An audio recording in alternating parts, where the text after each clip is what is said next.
안녕하세요. 오늘 뉴스레터의 주요 내용은 다음과 같습니다. 1. 이집트가 미친 이유. 2. 독일도 포기. 자세한 내용은 다음과 같습니다. 대한민국 방위산업 시장에 귀한 고객 폴란드가 통큰 결단을 내려 주목을 끌고 있습니다. 2달 전 폴란드는 한국산 경공격기 FA-50-48대 도입 계약을 체결했는데요. 9억 달러, 우리 돈으로 1조 2천억 원을 선수금으로 화끈하게 질러버린 것입니다. 이 금액은 계약금의 30%에 달하는 것으로 일반적인 무기 계약에서의 선수금이 1년 이내 10% 지급인 것을 생각해보면 상당히 이례적인 평가라는 이야기가 많습니다. 무기를 판매하는 대한민국 입장에서야 반가운 일이지만 폴란드가 이런 파격적인 행보를 보이는 이유가 궁금하지 않을 수 없는데요. 게다가 폴란드가 선수금을 지급하면서 한국에 한 가지 조건을 내걸었다고 합니다. 이 일련의 사점을 들여다보면 한국도 폴란드의 선수금 지급에 마냥 웃고만 있을 수는 없을 것 같은데요. 다른 한편으론 폴란드가 FA-50 경공격기 도입을 서두르자 덩달아 발등에 불이 떨어져 마음을 졸이고 있는 나라들이 줄을 믿는 등 한국산 무기를 향한 국제적 연쇄 짝사랑 사태가 발생하고 있습니다. 그래서 이번 시간에는 폴란드 선수금 지급에 감춰진 폴란드의 진짜 속내와 한국의 FA-50에 소가리를 하며 애정 공세를 퍼붓기 시작한 나라에 대해서 자세히 알아보겠습니다. 일반적으로는 제품을 제조 판매하는 측이 구매하는 측에게 급신거리며 제발 하나만 사달라고 사정하는 경우가 대부분입니다. 하지만 공급에 비해 수요가 월등히 많거나 프리미엄이 붙을 정도의 고급 제품이거나 한시밥의 제품을 구매해야 하는 사정이 있을 경우에는 어서 빨리 팔아달라고 만달러를 내기도 합니다. 현재 대한민국의 무기를 대규모로 도입하기로 결정하여 계약을 체결한 폴란드가 그런 상황인데요. 폴란드는 지급하기로 약속한 금액은 반드시 계약서 내용대로 이행할 테니 돈 걱정은 하지 말고 어서 빨리 무기를 보내달라고 한국한테 무언의 시위를 하는 형국입니다. 지난 7월에 폴란드는 KAI, 하나디펜스, 현대로템 등 한국 방위산업체와 FA-50-48대 K9 자주포 B-72문 K2 전차 1000대를 도입하는 계약을 체결했는데요. 전체적인 비용은 25조에서 40조 원가량으로 단군 이래 최대 무기 수출 사업이라는 대박을 터뜨린 것입니다. 이와 더불어 지난달 29일 폴란드에서 열린 한국-폴란드 방산협력 컨퍼런스에서는 지상무기는 물론 항공무기와 해상 무기의 추가 수출 협의까지 논의된 것으로 밝혀졌습니다. 이 정도면 폴란드는 한국산 무기 쇼핑에 중독 증세를 보이는 게 아닐까 하는 의심이 들기도 하는데요. 그런데 지난달 30일 한국항공우주산업 KAI가 밝힌 바에 의하면 폴란드가 FA-50 계약금, 선수금 1조 2천억 원을 지불했습니다. 보통 무기 수출에 관련해서 계약금의 선수금은 10% 내외이며 1년 정도의 기간을 두는 데 반해 폴란드가 계약 체결 2달 만에 지급한 선수금은 30% 수준이라 해외 매체에서는 놀랍다는 반응 일셈인데요. 폴란드에 수출될 FA-50 경공격기 48대는 2023년 하반기에 12대가 먼저 인도되고 2025년부터 2028년까지 인도될 예정입니다. 대부분의 한국 업체는 일반 산업 제품이든 무기든 수단과 방법을 가리지 않고 계약서에 명시된 기한을 지키는 것으로 유명하지만 마음이 급한 폴란드는 일단 거액의 선수금을 선뜻 먼저 내놓은 것입니다. 그러니까 쉽게 풀어서 얘기하자면 폴란드는 우리가 통상적민 수준의 선수금보다 훨씬 많은 금액을 지불했으니 KAI는 FA-50의 납기를 반드시 지켜달라고 요청한 것이며 어떻게 보면 돈으로 납기 준수의 압박을 가한 것이라 할 수도 있겠습니다. 폴란드가 관례를 깨뜨려가며 많은 맥수의 선수금을 빠르게 지불하고 한국에게 무기 공급을 기한 내에 준수하라고 재촉하는 것은 급박하게 돌아가는 폴란드의 주변 상황이 녹록치 않기 때문입니다. 러시아 우크라이나 전쟁이 이제 해를 넘기고 장기화될 전망을 보이고 있는데요. 러시아의 침공에 맞서 싸우는 우크라이나를 지원하기 위해 자국의 무기를 대량으로 지원해줬습니다. 만약 우크라이나가 러시아의 손아귀에 들어가면 그 다음 차례는 국경을 맞대고 있는 자신들이라는 위기감의 발로에서 나온 행동이었습니다. 그런데 문제는 우크라이나의 무기를 묻지도 따지지도 않고 지원하는 바람에 정작 폴란드는 전력 공백의 상황이 발생하기 시작한 것입니다. 우크라이나에 무기를 지원한 것이 도리어 폴란드에게 위협으로 다가오게 된 것인데요. 당장 러시아가 쳐들어오지는 않겠지만 2차 대전 이후 소련에게 호되게 당한 기억이 있는 폴란드로서는 불만할 수밖에 없습니다. 따라서 미국이나 독일 등에서 무기를 도입하려고 시도했으나 예상외로 무기 수준이 떨어지거나 폴란드가 원하는 시기까지 대량으로 빠르게 무기 공급을 해줄 수 있는 나라는 전 세계에서 대한민국이 유일합니다. 거기다 한국산 무기는 가격 대비 성능까지 우수하니 폴란드는 현재 한국의 방산업체만 바라보고 있는 상황인 것입니다.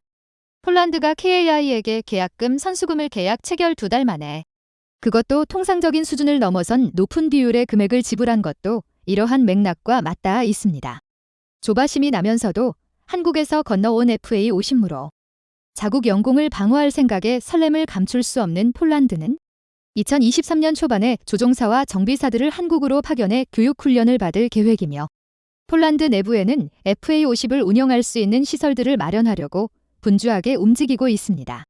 그런데 한국 방위산업 시장에 고마운 고객이자 큰 손으로 떠오른 폴란드의 숨가쁜 행보는 우리 밤산업체들도 쉴 틈 없이 바쁘게 만들고 있습니다.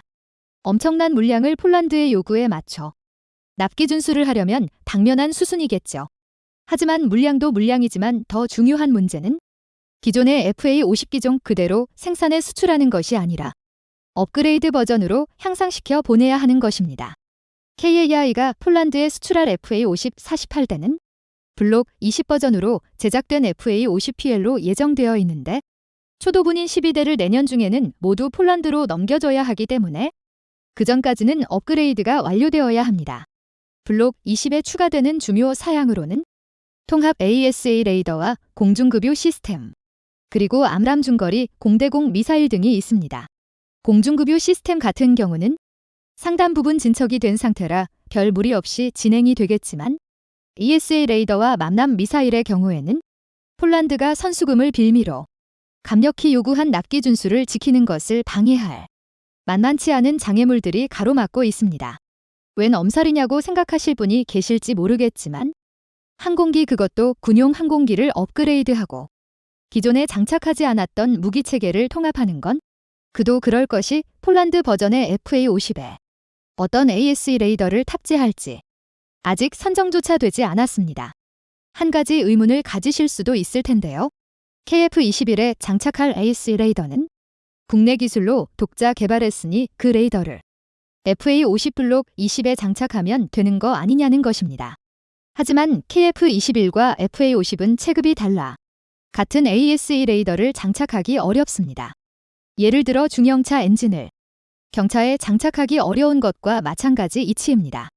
그래서 애초에 FA-50 블록 20에는 KF-21에 탑재한 국산 AESA 레이더를 소형화해 탑재하려고 했지만 우리 귀한 고객님 폴란드가 요구하는 납기 기한을 맞추기 위해선 시간이 촉박해 어쩔 수 없이 해외 업체의 레이더를 말아몬 결과 현재는 레이시온미 신형 공랭식 AESA 레이더 팬텀 스트라이크가 유력한 상황입니다. 하지만 AESA 레이더보다 더 큰 문제는 암람 미사일 통합입니다. 미사일은 전투기 하드포인트에 그냥 매달고 조종사가 버튼만 누르면 알맞아 발사되는 것이 아닙니다. 항전 장비와 통합하는 복잡한 과정을 거쳐야 하는데요. 거의 새로운 전투기가 탄생하는 것과 마찬가지라고 할 수 있는 것이죠. 전투기가 공대공 전투와 공대지 공격을 하는 모든 과정에 필요한 정보와 시스템을 세밀하게 연결하는 작업이라 그냥 비싼 비행기에 불과합니다. 맘람 미사일의 제조사가 레이시온이라는 겁니다. FA-50 블록 20매 탑재할 가스레이더 팬텀 스트라이크의 제조사도 레이시온이라 무장 통합 기간이 상당히 단축될 것으로 기대하고 있습니다.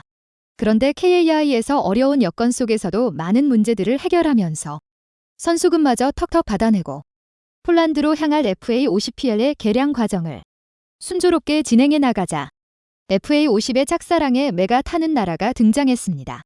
바로 한국 방산업계의 또 다른 귀한 고객 이집트입니다. 이집트는 이미 K9 자주포 200문과 상당수의 K10 탄약 운반 차량도 구매를 했는데요. 이집트도 가성비 뛰어난 경공격기의 냄새를 포착했는지 이 과정에서 FA-50 도입에 관한 교섭도 진행됐다는 소문이 있었습니다. 당시에는 우리의 희망 회로를 돌린 근거 없는 루머로 치부되기도 했는데요. 하지만 그것이 실제로 일어났습니다. 지난달 30일 KAI가 이집트에서 FA50 훈련기 제작을 위한 협약을 체결한 것인데요. 사업 규모는 T50 훈련기와 FA50 경공격기를 합쳐 100대 분량으로 폴란드가 주문한 48대의 2배도 넘습니다. 그런데 이집트가 도입 시기를 계산하던 사이에 폴란드가 빠르게 거액의 선수금까지 지불하면서 FA50의 납기 준수를 요구했습니다. KAI는 촉박한 시간을 맞추기 위해 있는 자원 없는 밀력 총동원에 생산을 하고 있는 상황이라 이집트는 먼저 FA50초도 분량을 넘겨받을 수 있을지 가능조차 할 수 없는 상태가 되었는데요. 그래서 KAI와 이집트는 FA50을 이집트에서 라이센스 방식으로 생산하는 쪽으로 가닥을 잡았다고 합니다. 업그레이드까지 하면서 폴란드에게 정해진 FA50 물량을 넘겨야 하는 KAI로서는 이집트에서 수주한 100대를 소화하려면 상당한 시간이 걸리고 부담이 되기 때문에 현재로서는 KAI와 이집트 모두에게 최선의 방법이라고 볼 수 있습니다. 과거 한국전쟁이 폐허위에서 대한민국은 자주국방을 실현하기 위해 전투기 1대, 미사일 1발 도입하려고 미국과 유럽의 군사강국에게 머리를 조아리고 하나만 팔아달라고 사정하던 시절이 있었습니다. 그랬던 대한민국이 이제는 세계에서 러브콜을 받는 무기 수출 대국으로 무뚝 섰다는 사실이 격세지감을 느끼게 하는데요. 앞으로도 FA50 수출 대박이 이어지길 기대하며 대한민국이 호주에 척당 1조 원이 넘는 첨단 잠수함 수출에 성공했습니다. 호주의 라이벌 인도네시아가 한국 무기를 사들이는 것을 보고 자극을 받은 것으로 보이는데요. 한국방산과학기술 콘퍼런스가 열렸습니다. 한국산 무기를 도입하기 위해 호주 정부가 호주와 한국의 방산 관계자들을 끌어모은 것이죠. 이에 대해 전문가들은 K9을 운용하고 레드백을 테스트해본 호주군에서 한국 무기에 대한 신뢰가 쌓인 덕에 이런 성과가 이뤄졌다고 전합니다. 하지만 아직 완벽하게 수출이 마무리된 것은 아니라는 목소리도 상당한데요. 우리와 수주 겸쟁을 할 만한 나라들이 여러 이유로 호주와 협업에 실패해 경쟁자가 없을 뿐이지 아직 계약이 완료되지 않았다는 것입니다. 게다가 엉터리 호주 조선사들의 떨어지는 역량을 생각할 때 수주에 성공해도 우리가 손해를 볼 수 있다고 하는데요. 좀 걱정이 됩니다. 그런데 우리 기술자들의 생각은 전혀 다른 것 같습니다. 수십 명의 호주 전문가들 앞에서 7년이면 원하는 대로 다 만들어 줄 수 있다며 위풍담당하게 호언장담했는데요. 그만큼 자신이 있다는 것이죠. 우리 기술자들의 패기 넘치는 모습이 정말 멋진데요. 더욱 중요한 건 이게 그냥 허세가 아니라는 것입니다. 우리 기술자들은 정말로 우수한 능력이 있는데요. 오늘 이슈거리에서는 우리 기술진들이 호주에게 잠수함을 만들어주겠다고 큰 소리를 떵떵 칠 수 있었던 이유에 대해 알려드리겠습니다. 방위사업청 등에 따르면 엄동환 방위사업청장은 지난 달 21일 국내 방산업체들과 호주를 방문해 캔버라에서 한국방산과학기술 콘퍼런스에 참가했다고 밝혔습니다. 이날 한국방사청과 한국대사관이 주관한 당시 콘퍼런스에는 호주 대사와 호주 관료 및 현지 기자들이 대거 참석했는데요. 현지 매체는 한국의 뛰어난 방위산업 생산 능력과 호주의 제조업 인프라가 결합된다면 제조업의 활성화는 물론 일자리 창출까지 일거양득이 될 것이라면서 한국이 호주 측의 KSS-3 잠수함 모델 2종을 제시했다는 소식을 알렸습니다. 이날 현장에서 발표를 맡은 한국 측 관계자는 세계에서 가장 크고 가장 조용한 재래식 잠수함이라며 한국 잠수함의 장점과 무수성에 대해 열변을 토했습니다. 좀 과장이 아닌가 싶을 정도였는데요. 그런데 호주민들의 생각은 달랐던 것 같습니다. 역시 한국이라며 물개박수를 쳤는데요. 그만큼 한국의 잠수함 기술이 시선을 한 번에 끌 만큼 뛰어났던 것이죠. 해군에 배치된 도산만차호함만 봐도 확연히 알 수 있는데요. 2018년에 진수된 도산만차호함은 국내 최초로 독자 설계 건조한 3,000톤급 잠수함입니다. 길이 83.3m, 폭 9.6m의 수중 최대 속력이 20노트, 37km/h, 탑승 민원은 50여 명이며 최대 수중 배수량이 3,700톤에 달하는 대형 재래식 잠수함입니다. 하지만 이렇게만 말씀드리면 이게 얼마나 대단한 건지 잘 모르실 텐데요. 이게 어느 정도냐면 한때 세계 최고의 잠수함 전단을 보유했던 잠수함 강국 독일이 개발 중인 최신형 재래식 잠수함 212CD의 배수량이 고작 2,500톤 밖에 되지 않습니다. 그러니까 독일보다 대한민국이 만든 잠수함이 더 큰 것이죠. 그냥 크기만 큰 것도 아닙니다. 성능도 더 우수한데요. 뿐만 아니라 오로지 디젤 엔진만으로 잠수함을 운용하는 독일 잠수함과 달리 첨단 기술인 수소 연료전지를 추가해 잠항 시간을 크게 늘렸습니다. 뿐만 아니라 공기부료 추진체계 AIP에 고성능 연료전지를 적용한 데다 연속 잠항 능력은 약 20여일로 기존 잠수함보다 20% 향상됐습니다. 수직 발사관을 갖춰 잠수함 발사 탄도미사일 SLBM 발사도 가능해졌는데요. 여기에는 6발의 SLBM을 탑재할 수 있는 것으로 알려졌습니다. 심지어 한창 개발 중인 후속형은 SLBM 탑재량이 10발로 늘어납니다. 즉, 종합 성능만 따지면 세계 최고의 재래식 잠수함이라고 할 수 있죠. 정말 자랑스러운데요. 하지만 원자력 잠수함을 만드는 미국, 러시아 같은 나라들보다는 크기로 보나 무장으로 보나 아무래도 한 수 처지는 것도 사실입니다. 게다가 아직 우리보다 재래식 잠수함을 잘 만든다는 평을 듣는 경쟁자도 있습니다. 바로 일본인데요. 최근 일본은 최신 잠수함 타이게이를 배치했습니다. 비록 우리 도산만창 호급보다는 작지만 배수량이 3,000톤이 넘는 거함입니다. 또 모직 디젤 엔진과 리튬 전지만으로 운용되는 첨단 전기 추진을 도입했고 아직 우리는 개발 중인 X자형 방향타가 적용돼서 항해력도 우수합니다. SLBM은 없지만 확실하게 한국보다 앞서는 부분이 많은 것입니다. 그래서 국내 일각에서는 한국과 일본이 잠수함 수출 경쟁을 하면 무조건 한국이 질 것이라고 말하는 사람들이 많았습니다. 그런데 이번 호주 잠수함 사업에서 일본은 언급되지 않고 있습니다. 오히려 호주 쪽에서 먼저 일본 이야기를 절대 꺼내려 하지 않는데요. 그럴 만한 이유가 있습니다. 바로 직전에 일본과 함께 사업을 하려 했다가 일본의 오만함 때문에 크게 낭패를 봤기 때문이죠. 익히 알려졌듯이 일본은 무수한 무기를 여러 가지고 있습니다. 돈도 많고 기술도 좋은 데다 우리보다 먼저 무기를 만들었으니 그런데 놀랍게도 단 한 번도 무기를 팔아본 경험이 없습니다. 무기를 팔려고 할 때마다 헛소리를 했기 때문인데요. 물론 이는 호주에게도 마찬가지였습니다. 사실 호주는 우리보다 먼저 일본과 프랑스에게서 잠수함을 사려 했습니다. 아무래도 후발주자인 한국보다는 믿을만하다는 편견을 가지고 있었던 것이죠. 사실은 그렇지 않다는 것을 깨닫게 되었습니다. 일본 기업이 특유의 양아치 짓을 시작했기 때문이었는데요. 일본 방산업체는 호주를 향해 기술 이전은 절대 불가능하며 자그마한 손삼을 수리하려고 해도 기술이 유출될 수 있으니 일본에 와서 수리하고 가라는 억지를 부렸습니다. 호주에서 일본까지 수천 km가 넘는다는 생각하면 이건 정말 말도 안 되는 소리였죠. 결국 열이 받을 대로 받은 호주는 일본을 발로 뻥 차버렸는데요. 호주는 곧잠 2순위였던 프랑스에게 달려갔습니다. 프랑스가 무려 원자력 추진 잠수함을 만들 기술을 준다고 했기 때문입니다. 그런데 또 속았습니다. 계약 일정 2차 1피일 미뤄지더니 처음엔 싸게 준다던 무기가 사업 준비가 어렵다며 점점 비싸진 것입니다. 그야말로 호구가 된 거죠. 그리고 이때 미국이 나타났습니다.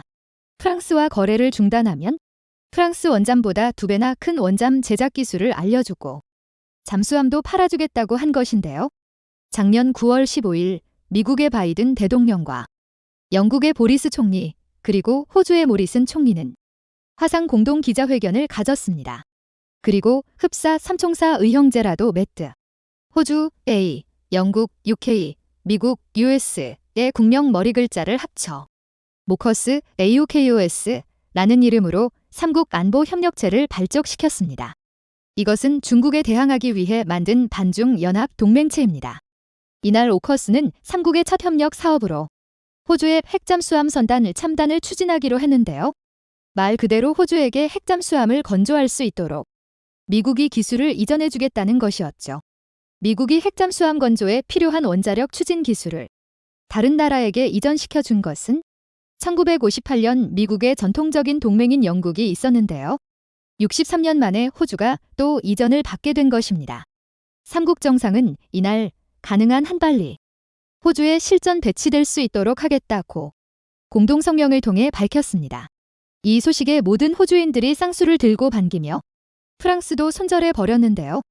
결국 프랑스는 호주에게 손절당해 엄청난 경제적 손해를 볼 수밖에 없었습니다. 원래 프랑스는 이미 2016년에 900억 달러에 계약해 놓은 상태였는데요. 느닷없이 호주가 미국과 핵잠수함 사업을 추진하면서 느닷없이 뒤통수를 맞게 된 것입니다. 이에 화가 부글부글 끓은 프랑스 니콜라스 바주르 해군 중장은 직접 호주군 수뇌부까지 찾아가 면전에다 대고 호주는 핵잠수함 운영 능력이 전혀 없다면서 모커스 프로젝트는 매우 어려운 길을 갈 것이다 라고 막담을 퍼부었습니다. 그만큼 프랑스의 분노가 컸다는 것이죠. 비록 소송으로 8억 3,500만 달러의 배상금을 받아내기는 했지만 여전히 그 막감정은 남아있습니다. 이렇게 호주는 프랑스마저 배신하고 미국의 핵잠수함을 선택했는데요. 하지만 이것도 함정이었습니다. 미국이 준다던 원자력 잠수함의 제공 연도가 무려 2048년이었던 것이었습니다. 이건 정말 말도 안 되는 이야기였습니다. 호주가 직접 만든 콜린스급 잠수함 한 번이 1993년 진수됐다는 것을 생각하면 무려 50년이나 고물 잠수함을 쓰며 버티라는 말이기 때문입니다. 게다가 건조 시작이 2040년대입니다. 재수 없으면 콜린스급 1번함이 퇴역 잔치가 아니라 환갑 잔치를 하게 생긴 것이죠. 결국 호주 잠수함 사업은 소위 선진국이라는 나라들에게 호주가 호구 취급당한 흑역사가 되고 말았습니다. 너덜너덜한 걸레짝이 되고 말았는데요. 그런데 이때 구세주가 나타났습니다. 바로 한국미였죠. 처음 호주군의 얼굴을 알린 한국은 그 어떤 나라보다 신사답고 확실하게 거래를 지켰습니다. 심지어 제공한 무기의 성능도 무수했는데요. 이에 감격한 호주가 한국과 함께 합작법인을 설립하고 호주 현지에 자주포 공장을 짓기로 약속했을 정도입니다. 또 한국이 제공했던 레드백 장갑차 역시 전차 강국 독일 장갑차에 전혀 뒤지지 않는 명품이었습니다.